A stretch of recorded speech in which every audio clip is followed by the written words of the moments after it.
Alhamdulillahi wa kafa wa salamun ala ibadihi alladhina astafa amma ba'd fa'udhu billahi minash shaitanir rajim bismillahir rahmanir rahim la'alli a'malu salihan fima taraktu kalla innaha kalimatun huwa qailuha wa min waraihim barzakhun ila yawmi yub'asun sadaqallahul azim Surah Mu'minun ayat number 100 আয়াতে পাকৰ মাহফুম বা ভাবাৰ্থ হ'ল এনেকুৱা মানুহে আশা কৰে যে মানুহৰ মৃত্যুৰ পিছত পুনৰবাৰ দুনিয়ালৈ পঠোৱা হ'ব কিন্তু এনেকুৱা চিন্তাধাৰা আৰু আশা কৰাটো ভুল ধাৰণা আৰু অসম্ভৱ কথা সেয়ে আয়াতত আল্লাহ তবাৰক তাআলাই ফৰমাইছে যে কাল্লা অৰ্থাৎ হৰগিজ এটো হ'ব নোৱাৰে অসম্ভৱ কথা যে কোনো ব্যক্তিৰ মৃত্যুৰ পিছত আকৌ ঘূৰি আহিব নেক আমল কৰিব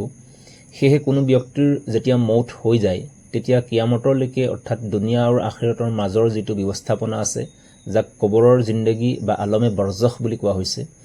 আৰু এই আলমৰ পৰা যেনেকৈ সেই ব্যক্তিজন পুনৰ দুনিয়াৰ বুকুলৈ প্ৰত্যাৱৰ্তন কৰিব নোৱাৰে ঠিক তেনেকৈ মৃত ব্যক্তিৰ ৰুহু দুনিয়াৰ বুকুলৈ ঘূৰি অহাৰ কোনো ব্যৱস্থা নাই কিন্তু কেতিয়াবা কোনো ব্যক্তিক সপোনৰ মাধ্যমেৰে আল্লাহ তবাৰক তাআলাৰ হুকুমত প্ৰয়োজন সাপেক্ষে মৃত ব্যক্তিৰ লগত সম্পৰ্ক কৰাই দিয়ে ই এটা কিন্তু পৃথক বিষয়বস্তু আৰু এটা জায়গাত আল্লাহ পাকৰ ইৰশাদ সূৰা বনি ইসৰাইল আয়াত নম্বৰ 85 ওয়া ইয়াসআলুনাকা আনির রূহ কুলির রূহ মিন আমরি রাব্বি ওয়া মা উতিতুম মিনাল ইলমি ইল্লা কালিলা মুফাসসিরিনে কেরাম সকলে তাফসীৰত লিখিছে যেতিয়া আপ সাল্লাল্লাহু আলাইহি ওয়াসাল্লামক ৰূহৰ সম্পৰ্কে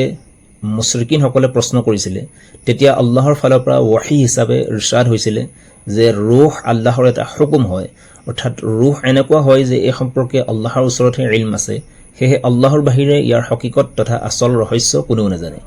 সেয়ে উলামা আৰু ফুকাহা সকলৰ মতে মৃত্যুৰ পিছত মৃত ব্যক্তিৰ ৰূহ পুনৰ ঘৰলৈ ঘূৰি অহাৰ সহি দলিল বা প্ৰমাণ হাদিসত পোৱা নাযায়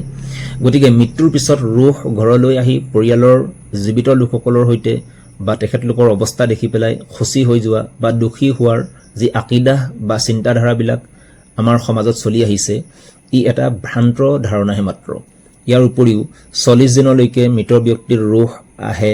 বা ৰূহৰ কাৰণে আছুতীয়াকৈ খোৱা পিয়াৰ ব্যৱস্থা কৰি ৰখা ইত্যাদি যিবিলাক চিন্তাধাৰা আছে ইছলামৰ দৃষ্টিত একেবাৰে অযুক্তিকৰ আৰু ভিত্তিহীন কথা কিয়নো ৰূহ যদি নেককাৰ হয় তেনেহলে ইল্লিন আৰু যদি গুনাহগাৰ হয় তেনেহলে সিজ্জিন নামৰ ঠাইলৈ আল্লাহৰ হুকুমত পঠোৱা হয় আৰু ব্যক্তিজনৰ মৃত্যুৰ পিছত কফন দফন কৰালৈকে এই মাজৰ সময়ছোৱাত ফৰিস্তাসকলৰ জিম্মাত থাকে আৰু যেতিয়া কবৰস্থ কৰা হয় তেতিয়া কবৰৰ প্ৰশ্ন উত্তৰৰ বাবে পুনৰ ঘূৰাই দিয়া হয় সেয়ে চিন্তা কৰিবলগীয়া কথাটো হ'ল যে যদি মৃত ব্যক্তিজন গুনাহগাৰ হয় তেনেহলে আযাবৰ মাজত থাকিব আৰু এই আযাবৰ মাজৰ পৰা দুনিয়ালৈ ঘূৰি অহাটো সম্ভৱ নহয় আৰু যদি মৃত ব্যক্তিজন নেককাৰ হয় তেনেহলে দুনিয়াৰ এই সমস্যাবিলাকৰ মাজত পুনৰবাৰ সোমাবৰ কাৰণে কিয় আহিব গতিকে আমাৰ কাৰণে উচিত যে এনেকুৱা চিন্তাধাৰাবিলাকৰ পৰা আঁতৰি মৃত ব্যক্তিৰ ইছালে সোৱাবৰ কাৰণে নফল নামাজ তিলাৱত আৰু দান খায়ৰাত ইত্যাদি কৰিব লাগে আৰু জীয়াই থকা অৱস্থাত নেক আমলবিলাক আমি কৰি যাব লাগে যাতে আল্লাহ ৰব্বুল ইজ্জতে আমাক সকলোকে ঈমানৰ সৈতে খাতমাবিল খায়ৰ কৰে গতিকে যিমানবিলাক কোৱা হ'ল আৰু শুনা হ'ল সেইখিনিৰ ওপৰত বেছি বেছি আমল কৰাৰ আমাক সকলোকে আল্লাহ তবাৰক তাআলাই তৌফিক দান কৰক আমিন আসসালামু আলাইকুম ওয়া ৰাহমাতুল্লাহি ওয়া বাৰাকাতুহু